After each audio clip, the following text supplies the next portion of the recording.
Finding great candidates to hire can be like, well, trying to find a needle in a haystack. Sure, you can post your job to some job board, but then all you can do is hope the right person comes along. Which is why you should try ZipRecruiter for free at ziprecruiter.com/zip. ZipRecruiter doesn't depend on candidates finding you, it finds them for you. Its powerful technology identifies people with the right experience and actively invites them to apply to your job. You get qualified candidates fast. So while other companies might deliver a lot of hay, ZipRecruiter finds you what you're looking for. The needle in the haystack. See why 4 out of 5 employers who post a job on ZipRecruiter get a quality candidate within the first day. ZipRecruiter, the smartest way to hire. And right now, you can try ZipRecruiter for free. That's right, free at ziprecruiter.com/zip. That's ziprecruiter.com/zip. ziprecruiter.com/zip. Welcome to Season 4 of the Knack for Business podcast. Question to the audience. How can you build a digital platform that actually scales, adapts, and still feels human in an AI-driven world?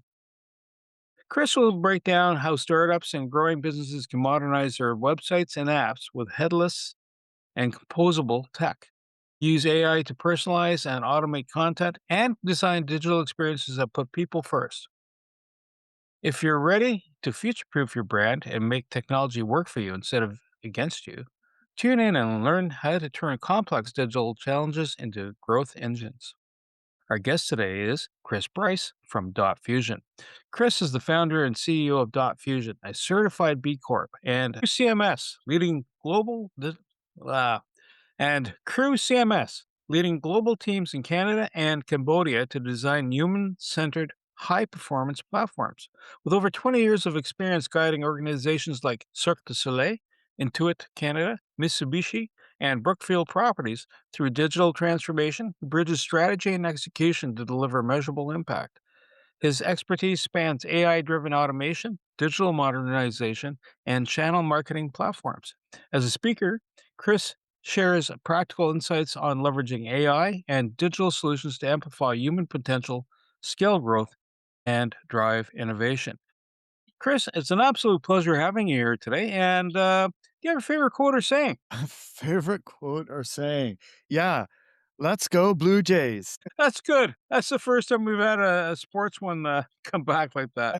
And it's been a while since it's been relevant. So, yeah, that's a top of mind saying for the next couple of weeks, we hope. So what brought you into Dot Fusion, creating it and working CrewCMS?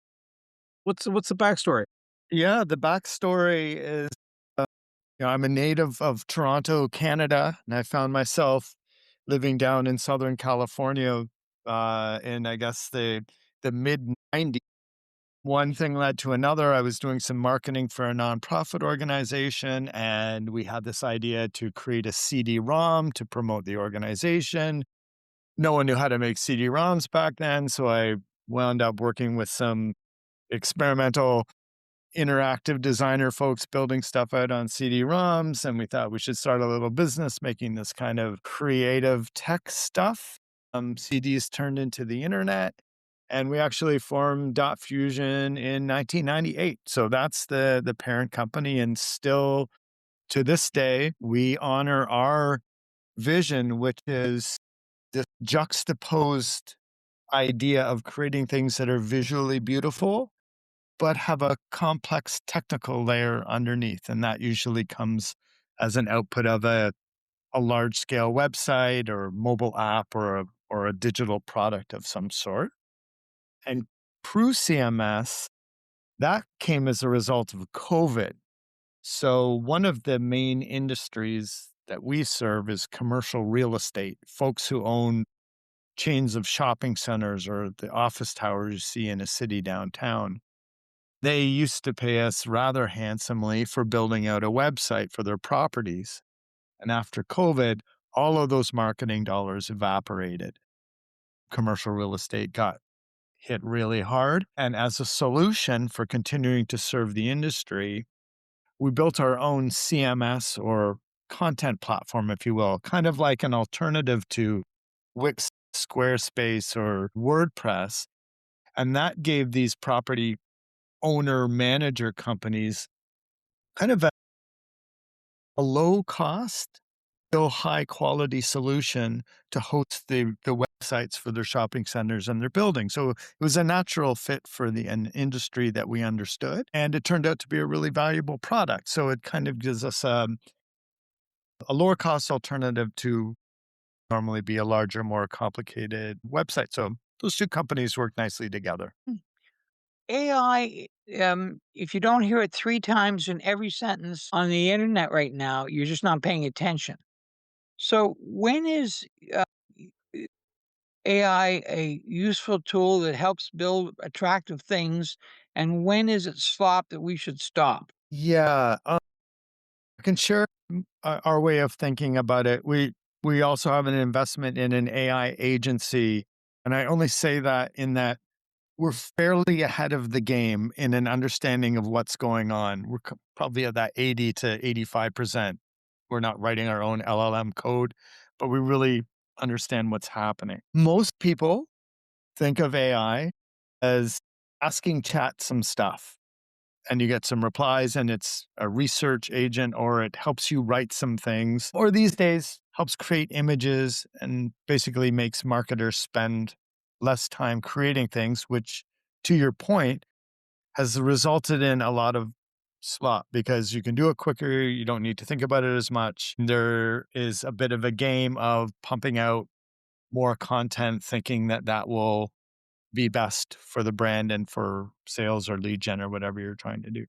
So that's kind of one way of thinking about AI is content creation, ask it stuff and get some feedback.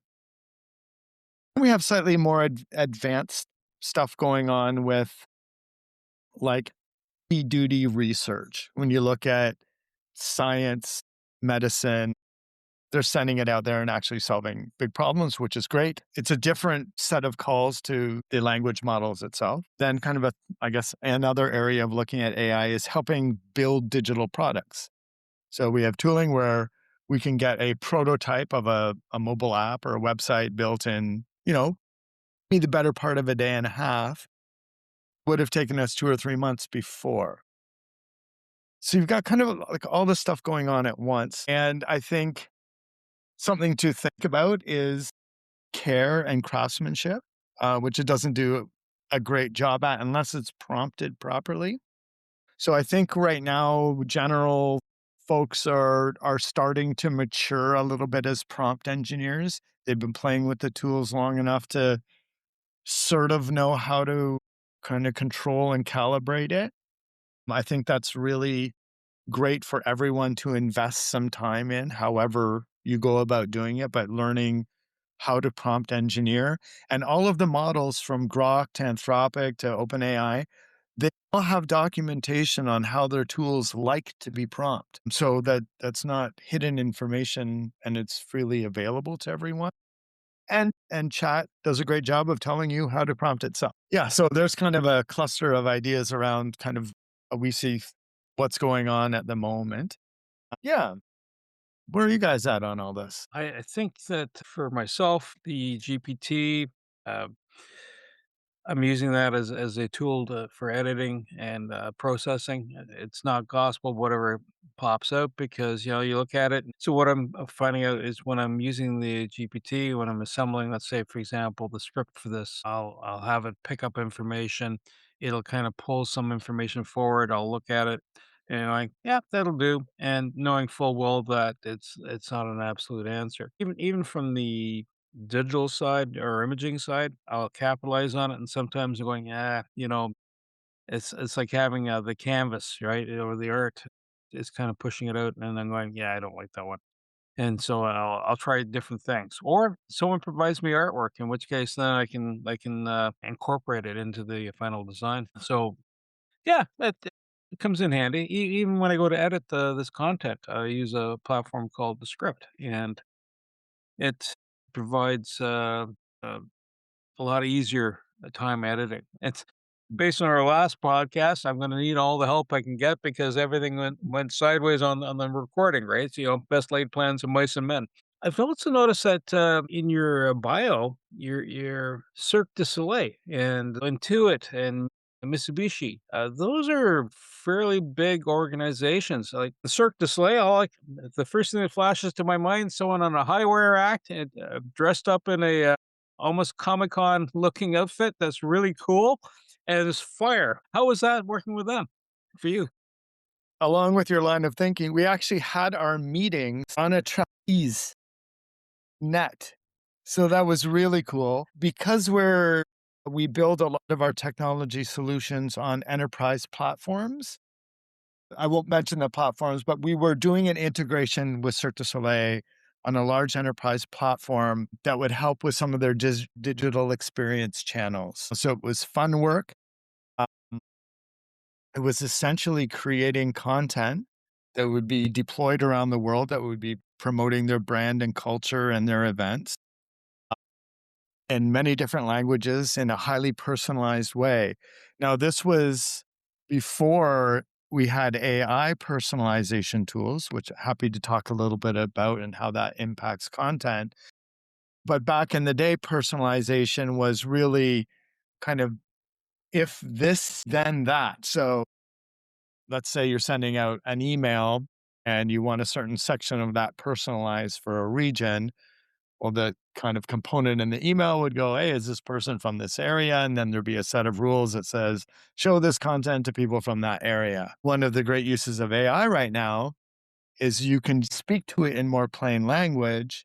And as you're writing out the prompt for it to personalize content, it understand the kind of colloquial conversation you're having with it and help architect these technology deployments that do the same thing but better and faster, if that makes any sense.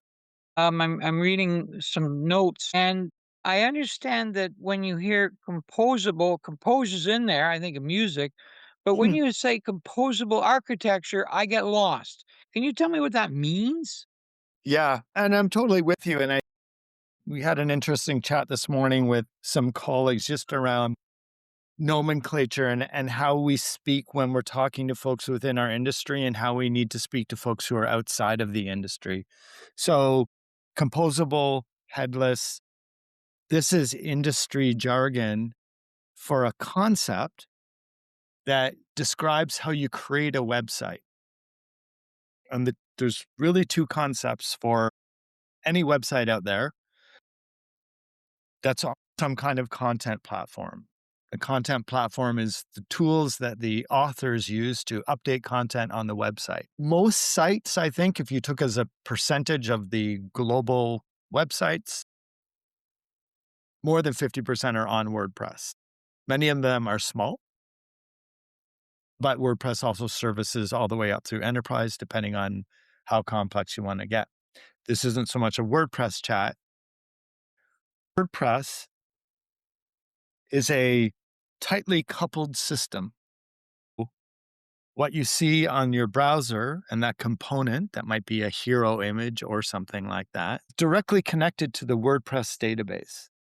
So you know when you're inside WordPress, for example, and you're creating a page or a post, you write some stuff and you add an image. Well, that image is typically stored within WordPress, and that copy is stored in a MySQL database. So when the page loads on the web browser needs to make a connection to the database, grab the content and the copy and the image, and then publish it in your screen. So it's a coupled system. You need to know some PHP, some front end stuff, and you need to sort of know how WordPress works to make sure that the author interface is doing what it should do. Problems with that are that tightly coupled nature really restricts how you use the content in multiple channels, for example. Let's say you needed some content to go on kiosks in a mall and other content to go into a mobile app. Maybe a bit should go on a watch. There's where you start really limiting the capabilities of a coupled systems, and you have to kind of do quite a lot of working around. All right. The more modern approach is a decoupled system where the presentation of the content is completely decoupled from where the content is. So you have some content sitting in your content management system, and you have a component that's made of front end code. And using APIs, you inject the content into the component. There's no direct connection. It calls the content, it gets preloaded in a network. I won't get into the complexity, but the idea of decoupling the presentation of stuff from the content itself. That way you could build some components that are, like I just said, on a kiosk, in a billboard, on a website, on multiple websites. And the beauty is with decoupled systems is because they're presented on the web as a flat HTML file, which is getting a bit technical. It's making a call to a database all the time, so there's nothing to hack. It's extremely quick. It's really great for SEO because it's not going through this other layer of code that is system code. So when you load up a WordPress website, you see a lot of WordPress code in that page versus just pure content, which Google and now AI search really like. So all that to say, this idea of composable versus maybe old school is you compose your systems together and you have the option to swap them out as opposed to having all of these systems in one experience, like WordPress, for example, which is great in some cases, but not for others. Sorry about that. It was a bit of a long-winded explanation of something. But yeah, it's a more modern stack for faster, more performant websites, I would say. You're mentioning the use of AI and personalization. And how do you, because now you've also mentioned other platforms, like you have a kiosk, you can be on your phone, you can be your desktop or a tablet, and each of them will present differently, right? And how do you customize it so that you are delivering a message and shaped to fit the person's needs? I know I know the software can recognize, well, I'm showing up on a type of device, but how do you make that so that it's customized so that I'm talking to you, it's feeling a little more authentic, or you know me versus here's a billboard, it goes on the side of a building, Mm. and now here's a small version that goes on the side of your phone that you really can't read because everything's too tight and compressed. How do you work that through? Yeah, I think there's two tracks. I guess, let's call it web personalization and then marketing personalization, other channels. I think the holy grail for web, and as an owner of a web agency, something that we really need to be aware of is I don't see the future being a website anymore. I see the future being very clean, structured data that AI loves to read and present within its whatever it winds up calling it, its browser, its device, or whatever it is. Of creating a website with a navigation that you have to click through and have multiple hierarchies of nav to find a thing. I mean, everyone should just have a voice agent or a chatbot on their site, and you just go, do sell white sneakers, and they just come up. We're already getting rid of wander around navigation. It'll still be relevant for a little while because people also like going on a wander, and there's nothing wrong with that. But what we're noticing is that, and when you look at Stripe's integration with GPT now, that's concerning when I can go into chat and say, I want the coolest white Adidas sneakers, and it's deciding where I should buy that from. It's great for me, but it's horrible for a retailer. Uh, we just launched a large project for a national pizza chain up here in Canada, mobile ordering app. And one of the values that we brought to this project is we integrated loyalty points.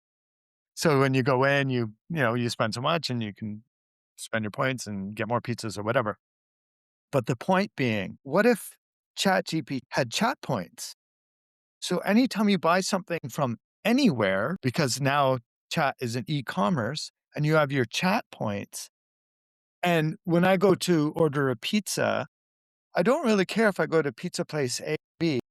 I just know that I want either a place I went to before or I want a certain amount of pizzas for a certain amount of money because I'm having a party. And it just goes, go here because you can use your chat points with these guys. And they can actually start to take over the whole funnel of anything to do with commerce. So I find this really interesting. I know I was a little off track with personalization, but it gets you thinking about, you either have personalization back in the engine that's powering your website or digital experience, or the personalization's already happened because chat knows you now, knows your memory, and it's just going to serve stuff up to you. So when we talk about the holy grail, I think, and this is where things are heading, you say, I want some cool white Adidas sneakers. Chat knows my history and it's got my stuff in memory. It makes a major deal with Adidas and says, look, you don't need a website anymore. You need well-tuned brand prompts. And what we're going to do is serve up a message for anyone who says it, white, cool Adidas sneakers. We'll use your brand guideline and we're going to display with a control from your art directors, a picture for Chris, who likes sailing and dogs, a picture of a sailing person with a dog in the cool white sneakers with the buy now button. Okay, Adidas goes, great. I don't need to spend $200 million a year managing this big complex e-commerce website. You're driving really highly personalized customization experiences based on our prompts. And this is not going to happen overnight because it's still janky and unpredictable. But when you look at the curve of performance of AI, like things are going to get dialed in really fast. So anyway, that's how we see the ultimate state of things. And that's not here yet. Where we see interesting personalization around AI is in particular around the marketing and what we would call an ABM or kind of med pick, like enterprise level B2B outreach stacks, where tools like Clay and Smart Leads and N8N are powering automations to send out highly researched, personalized notifications on LinkedIn and email to people at the right time, at the right place. And we think that that's really interesting. It's going to create a little bit more noise, but creating high quality content along with the slop is also an opportunity for folks. If you approach it as a kind of Gartner, Forrester kind of output, go research for 4 hours, build out a series of agents to really be agents, which takes time and engineering. So we see that as a thing. And then all of the content platforms are kind of racing to have some kind of AI implementation in their tools so they have something new to sell and add value to customers. It's mostly around content creation, but for us as also a development shop, enterprise platforms are creating these things called MCP servers. And just for the audience, I'll explain what this is because it's important to know. But it's essentially a way for platform to speak with your chat agent, to speak with Claude or GPT or Grok or whatever you like to use. So an example of this is HubSpot has an MCP server. Let's just call that an agent doorway. GTP up to HubSpot's MCP server. And instead of going into HubSpot and going through all this like 7,000 different navigation items and all this kind of stuff, you just in plain language ask Claude or chat something about the content inside HubSpot. Who are all the leads I've within the last 45 days that have the first name starting with B? That would be a hard search inside HubSpot. It would take 7 or 8 little clicks. And now within the Claude interface, GTP or whatever, you get all that stuff. So you're interacting with other systems. That's when using AI, kind of these consumer AI tools gets really interesting. We haven't even talked about code and all of that kind of stuff yet, but even the Perplexity Comet browser is kind of for us a breakthrough, and everyone should be using it because it's really a way of using a browser, an assistant within your browsing experience. And that's kind of step one, where you can go send it off to go do a whole bunch of stuff that you would do on a site in your stead. So anyway, chatting a lot of here. First, I think I'll be a little controversial here. I Also, think it's I think it's a fact that Kingston has better water sailing than Toronto. We'll just stop right there.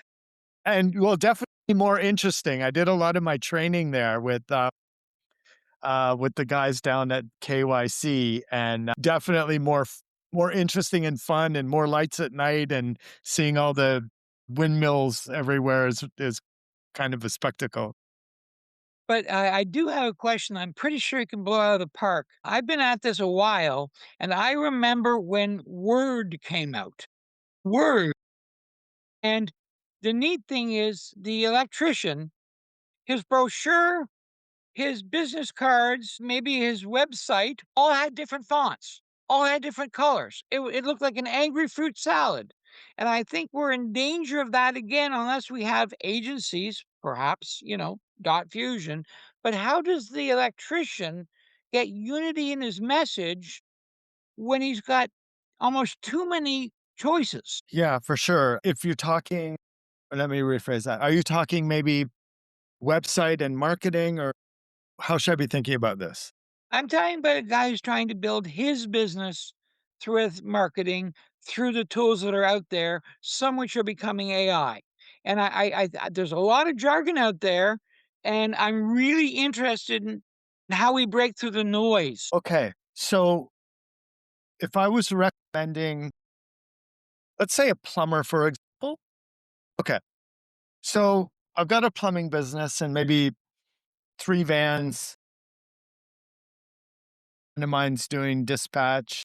I'm kind of running around, kind of overseeing things, and we got 2 other guys that are trying to do the thing. And we need to get customers, and we need to serve them. We need to follow up with them as well. So I'd be definitely setting up my Google Business location stuff, making sure people are leaving great reviews. That's going to be fundamental. Then we need a website with some kind of scheduling and dispatch agent. Uh, Voice agents these days, I think, are the best accoutrement for these services. It answers the phone 24/7. It can book your appointments into your dispatch or service CRM kind of thing. It can answer questions. It can escalate calls if there's an emergency at 1 in the morning. It can send you a text or call your phone.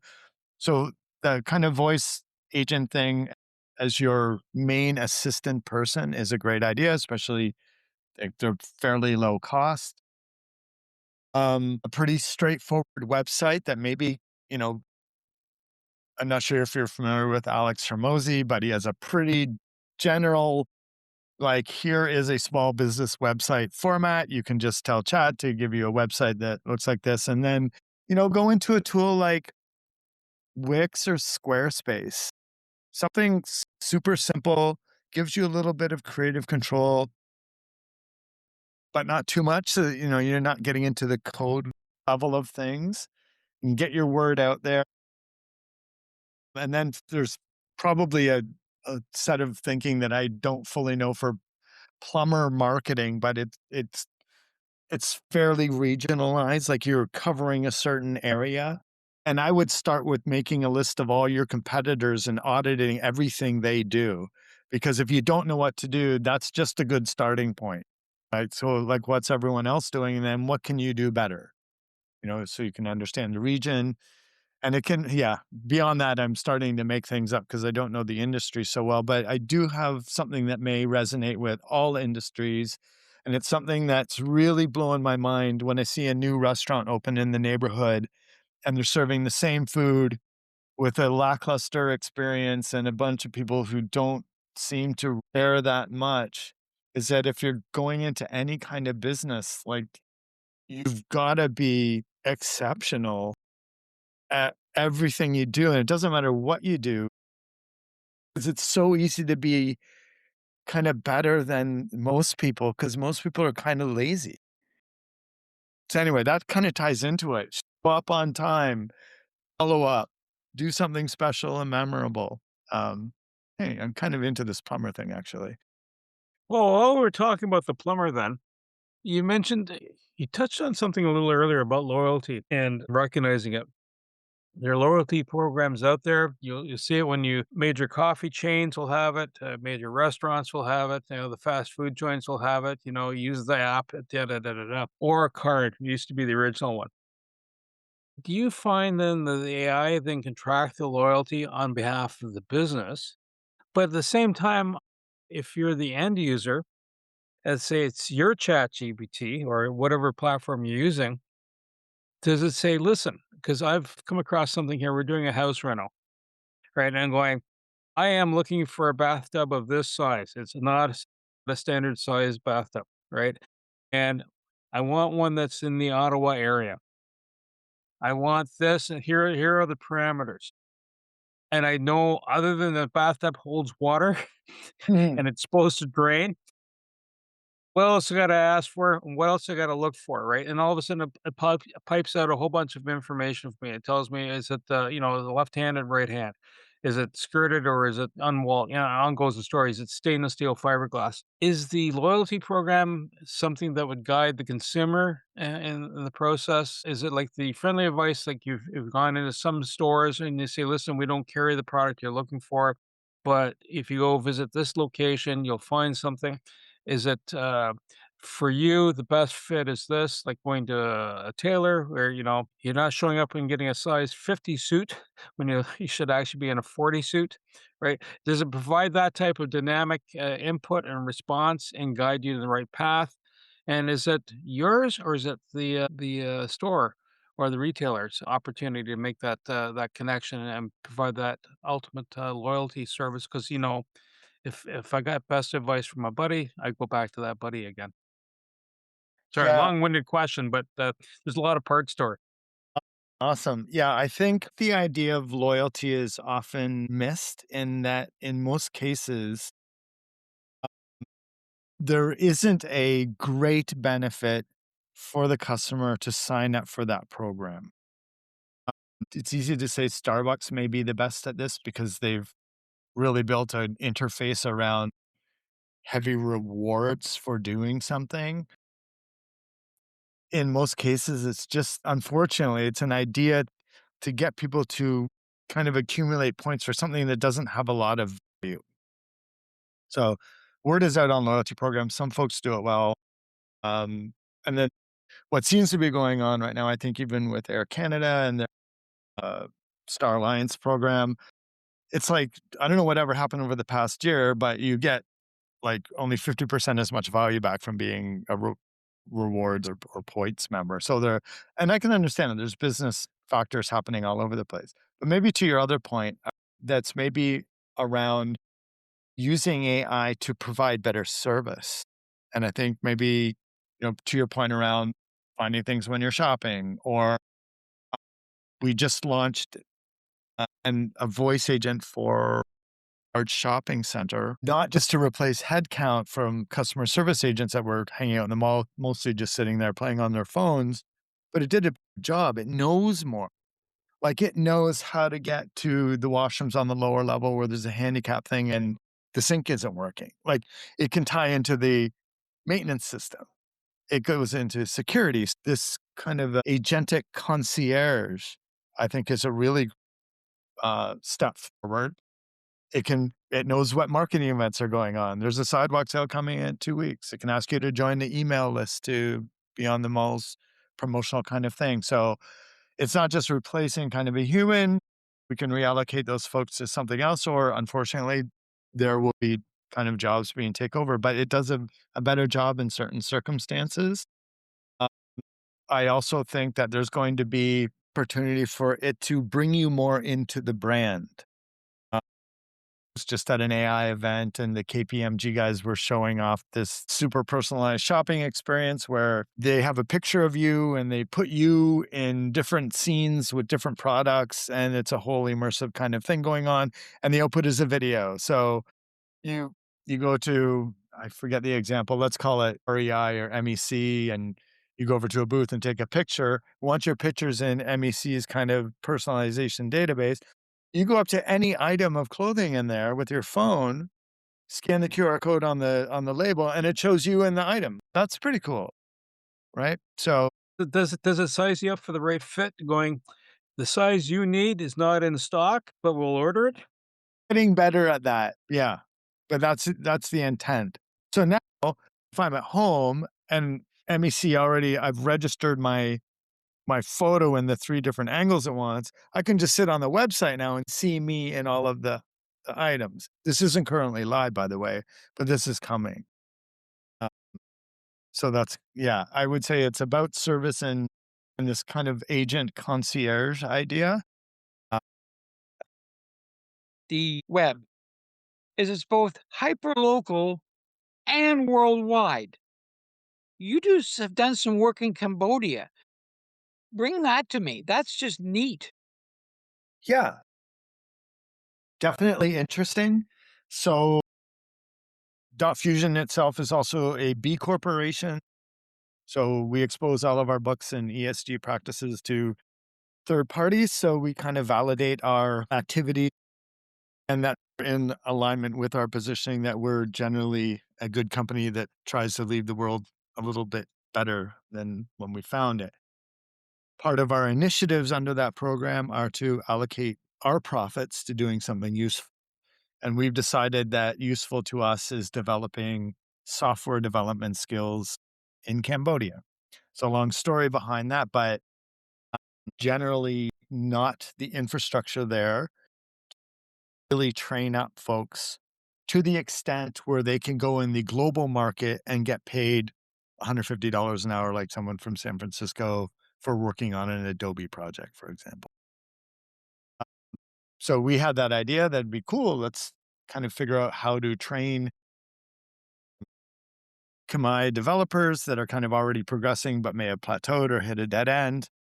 How do we teach them some enterprise development skills, get badged up on a platform, and then you can go into the global market and make 10 times your salary, which we think is really cool because that kind of salary is a way of unlocking some poverty traps, which are these kind of spirals that go up and down. So we're trying to turn these downward spirals into no spiral and then into an upward one from a poverty and economic perspective. And software development is one of those keys. All that to say, I spent 10 years in Cambodia. Uh, we do have a small software development company there, amongst a few other things that are going on. COVID kind of shook those plans up or threw them off track a little bit just due to lack of travel going on. But our idea there is to continue to invest in the region and the talent there, because it's certainly not a place where you think of to go for your offshore developers, but it's also a wonderful place and an interesting adventure. So if in Toronto, I'm going to have you pick the cuisine. How's that? That sounds good. I'm a pretty good culinary guide. And every Friday at 1:00, we meet for lunch at the same hole in the wall Chinese place. And we've been doing it for years. So that's the place to come and jam with some interesting folks. Chris, this isn't on the platform, but I really am really intrigued. Let's assume, based on your bio, that you could work all the amount you wanted to work with 10 to 12 companies. By basing your pricing or whatever, you could make all the money you want with those 10 to 12 companies. There's a comma. But you want to change the world a bit. So then how do you get to that plumber we talked about? Do you franchise? Do you sell software? Do you put in chat bots? Do you hire junior staff? How do you not work yourself to death by yet democratize the product? Yeah, it's a great question because Dot Fusion itself is a services company. So inevitably that means chasing products or projects and products. So we build something and it takes a while, costs a lot to do to get all the resources in there and build it. And sometimes there's some maintenance and extension beyond the first shipment, and many times not. So there's a cycle of constantly adding projects to that workflow. We learned a lot of lessons over the last 3 years, maybe, where, just adding more projects and adding more folks to do the projects isn't necessarily the way to grow a business because your profits kind of stay the same. There's a whole lot more to do from an operational and administrative perspective. It's one of the reasons why we built CrewCMS. It's a SaaS product. You pay monthly for it. And, there's a small team that services it and improves it. In the long run, Fusion is allocated time to build more products because we're building products for other people. So we're starting to have one product per year in our kind of innovation department. They won't all work, but we've got some cool ideas. Um, it is a crux with the services model. And yeah, I don't really know the answer for that other than make sure your services model is using AI to come up with ideas to create new things that service your industry on more of a SaaS or licensed model, reoccurring revenue model. Yeah, happy to talk about that as a whole separate conversation because the tooling now, like my dad could go into Replit and say, I'd like an app to help me. He is retired now, but he used to be in the executive moving industry. So he would broker all of the complexities of moving an executive from one country to another, move their family and their house and get them set up in school and that whole kind of package. He could go into Replit, type a few things, and get a pretty decent app that would manage his whole business in the better part of an afternoon.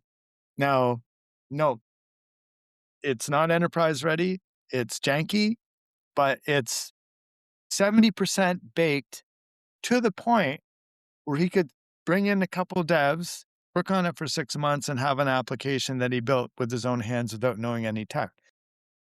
I say this because there's a bit of kind of bagging on AI's ability to deliver these kind of product ideas well. But when we look at what was available 2 years ago, which was, basically making a guy on a horse in an astronaut suit with a pickle through AI to where we are now, like, holy Moses. So we're really embracing everything, wanting to learn as much as possible. It- It's weird, but most people should just ask chat to tell it what to do with it. It's a great kind of cycle where that's really where you get exposure to new things by, getting your chat tool to help you use it better. It's a bit of advice there, but yeah. Chris, I have to tell you, I've been doing this now for 3 years, 400 episodes, and there's everything from press hard to 3 copies, whether you want it or not, to blowing smoke up properties.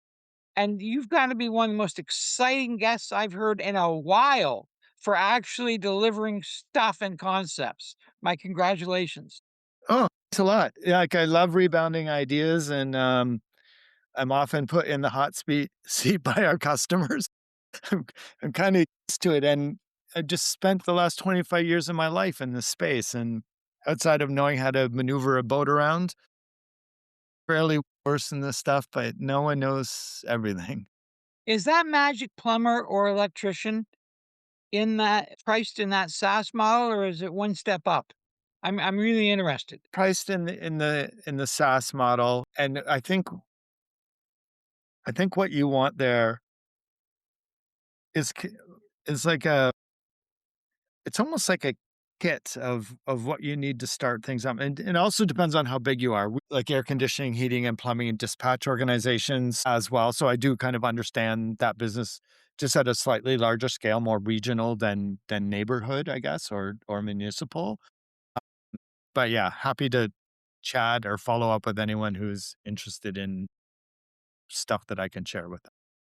Thank you. Chris, if someone wants to reach out to you, find out more about Dot Fusion, A, how do they get a hold of you? B, do you have a podcast, a book, anything else that's out there that they can kind of take in and the good word?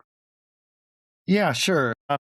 First of all, dotfusion.com is the parent of all this stuff. We always have an experimental chat agent going on over there. Try to hack it, break it. That's great. You can always reach out to me just at my email, cbryce@dotfusion. Yeah, I do. I have a content management podcast called Beyond the CMS. and an AI office hours podcast that is all full of all kinds of general silliness around AI. But it is neat because we're fairly current in what's going on and try to break it down into like just normal human kind of conversations. I have at least a interesting sailing blog at gnarlyspoke.com full of misguided sailing adventures. I love it. I love it. I want to say thank you to Chris Bryce, my co-host Wayne Pratt, and you, the Knack for Business listeners. Cirque du Soleil was sounded and Cambodia sound like those are the kind of like the spice to life in this whole conversation. But you know what? If you want to understand AI, you want to understand AI from a commercial space perspective. You're a retailer, you're a manager of a space, you own a mall, you function a mall. Chris is the gent to reach out to because there are several layers of complexity and he's on the cutting edge of it. So reach out to him. To reach the podcast hosts, email them at info@creativeinsight.com or by the website creativeinsight.com, spelled KREATIVISIGHT.com. To reach Wayne at his email, wayne@motive8u.ca, that is MOTIVE, the numeral 8 and the letter u.ca, or his website, motive8u.ca. If you would like to be a guest on this podcast and share your knowledge, let us know. We would also appreciate your feedback on the content or format. Check the show notes for more details. For these podcasts, we like to acknowledge the support and thanks to the following people. Carl Richards from Podcast Solutions Made Simple, a renowned podcast expert. Fred Crouch, who is the Property Wizard podcaster, where Bernie is a co-host. Jovan Strika from At Hive, a co-working space that is more than just a space. Then Melanie Weber, Bernie's invaluable business partner, and Wayne Pratt from Motive8U Inc., who serves as both a coach and co-host of these podcasts. Disclaimer. Please note that the Knack for Business podcast episodes are meant solely for educational and general informational purposes. The information and opinions contained within are not intended to be professional advice on any subject matter. The thoughts, views, and opinions expressed by the participants are their own personal beliefs and do not represent the views of the podcast hosts or any affiliated organizations. It is important to note that this podcast is not a replacement for consulting with certified experts in your area who possess knowledge of your unique situation. The hosts of the podcast, along with any participants or affiliated groups, do not take responsibility for any actions taken or not taken based on the information presented in this episode. It is highly recommended that individuals seek guidance from their own personal advisors in fields such as accounting, law, or other pertinent areas prior to undertaking any actions or making decisions that may impact their financial, legal, or other aspects of life.